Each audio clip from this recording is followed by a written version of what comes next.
Consider it pure joy, my brothers and sisters, whenever you face trials of various kinds. Now, imagine this for a minute. Let's say you were reading through the Bible for the first time, and you got to this verse. Consider it pure joy when you go through trials of various kinds. Pure joy.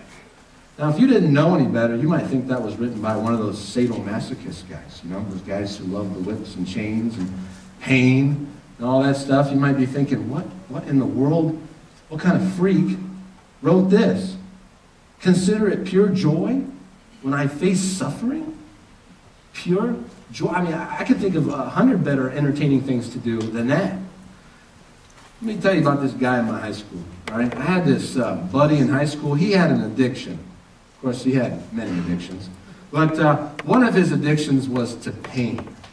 And sometimes during Spanish class, this guy would get out a stapler. He'd steal it off the teacher's desk. She never knew. How she didn't know what was going on, I don't know.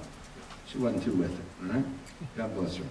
He would take this stapler, and he'd unfold it like this. He'd put his arm on the desk, no joke, in front of everyone, and he'd just start bang, pounding. This thing's not loaded, just so you know. Pounding staples into his arm over and over and over again, right there in class. You know? Thought, what in the world is wrong with this guy? You know? Huge dude, too. And that guy had some problems.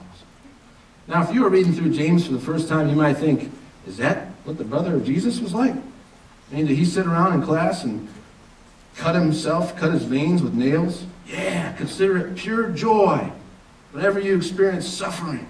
This is great. Go after pain. No, that's not what James is talking about. James is not saying that we should enjoy the pain itself. James is not saying that we should inflict suffering upon ourselves. James is not saying that we should seek after evil. He's saying something much deeper, much more profound than that, and you want to get it. Today, this will blow your mind if you understand what James is saying. Take a look at the very next verse. It's up there on the screen. James says, because you know that the testing of your faith produces perseverance. Get that? Consider it pure joy, my brothers and sisters, whenever you face trials of various kinds, because you know that the testing of your faith produces perseverance. Perseverance, that's a key word in this text. Get this. The testing of your faith produces perseverance. The trials that you go through, the trials you've been through, the trials you will go through, and it's not a matter of if, it's a matter of when. The trials you will face produce perseverance. Suffering produces perseverance. Now, believe it or not, I used to live in Australia for about 5 months of my life. You guys believe that? It's true. It's true, and I'll prove it to you. Ready? Good eye, mate. Put another shrimp on the bobby. All right. Obviously, I didn't pick up an accent, right? But one thing I did pick up was surfing. And I'm not very good at it, but I sure like to do it. So I'm going to tell you a little something about surfing. First of all, this is an extremely complicated sport. This is not as simple as just standing up on your board like you would stand on the ground and then riding the wave of your life. It is very, very, very difficult. First of all, you got to get to where the waves are. Now, you don't catch a wave 5, 10 feet off the shore. That's not the way waves work. You've got to catch these things hundreds of feet away from the sand. Way, way, way, way, way out there. So how do you get out there? Well, you set your board in the water, like so. You get down like this, and of course I'd be on my board if I was doing it, and you start paddling with your arms. You paddle, and you paddle, and you paddle. Now, we're not talking about getting up in the morning like you look at a nice, beautiful lake that's as smooth as glass, and you just kind of coast your way on out there to the waves. Did I tell you this was in Australia? All right, the waves in Australia are not like those little ripples you find in Florida or whatever those things are they call waves out in California. These things are massive. They are way over my head. They are gigantic. They're beautiful. They're amazing. And guess what? Waves, they just keep coming. They just keep coming and coming and coming. And when Chris got up to go surfing in the morning, the waves did not say, oh, hold on, guys. Chris is here. Let's chill out. Let's just make the ocean nice and calm. Let him swim out there, and then when he gets to the right place, we'll pick up again. Okay? No. The waves are like, I don't care who you are, I'm going through you. You want to get to me? I'm going straight through you. So get this. You've got to swim hundreds of feet through massive, gigantic waves that are going to crush you if you don't get through them the right way. So how do you get through them? You got to do something called a duck dive. All right?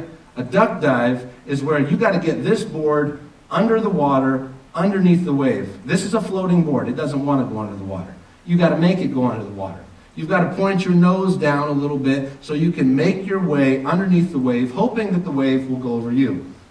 Well, I don't know how hard that sounds to you, but it is very challenging, especially when you're first learning. So guess what? Man, I got torn up again and again, day after day after day after day. You know what happens when one of those waves catches you? Boom, you are going straight to the shore. First of all, you're going to the bottom of the ocean.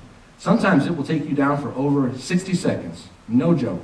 And you are clawing, you are climbing, you don't even know which way's up. You're hitting the bottom sometimes, so you at least know where that's at. Thank God when you hit the bottom. And you're trying to go up, and when you swim up, you better make sure you don't hit your head on that board either, because you can't have your eyes open. You're in salt water.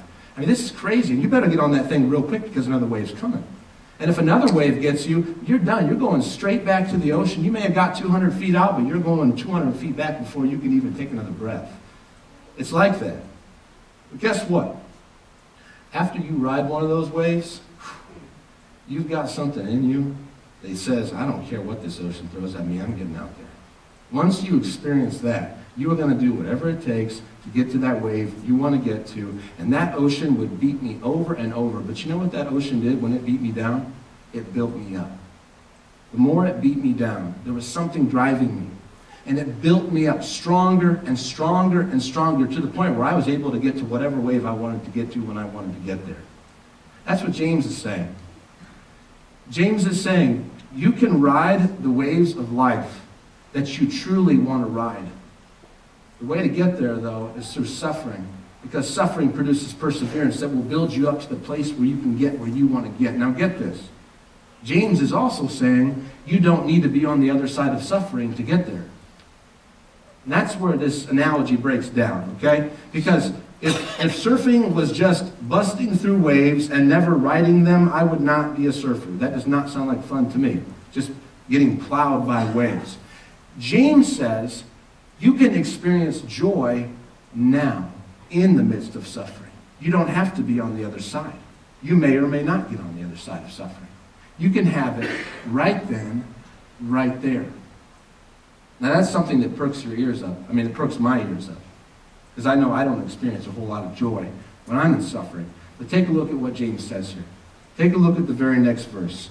James says this: let perseverance finish its work, so that you may be mature and complete, not lacking in anything. Let perseverance finish its work, so that you may be mature and complete, not lacking in anything. Now, not too many of us are really going to understand what James is saying there, unless you've been there and done that. To really understand what James is saying, you've got to read the rest of the book of James.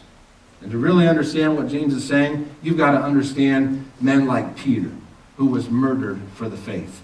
You've got to understand people like Paul, who were shipwrecked multiple times, beaten with rods, stoned with rocks, people trying to kill him, thrown in jail multiple times for years and years, until the point where he died in a cell for Jesus. You've got to understand, most importantly, the person of Jesus. He's the one all those guys took notes from. He's the one all those guys got their power from to actually live that kind of life and have the kind of joy that James is talking about. The person of Jesus, right? Jesus did not grow up in a nice little comfortable suburban home. He grew up without a place.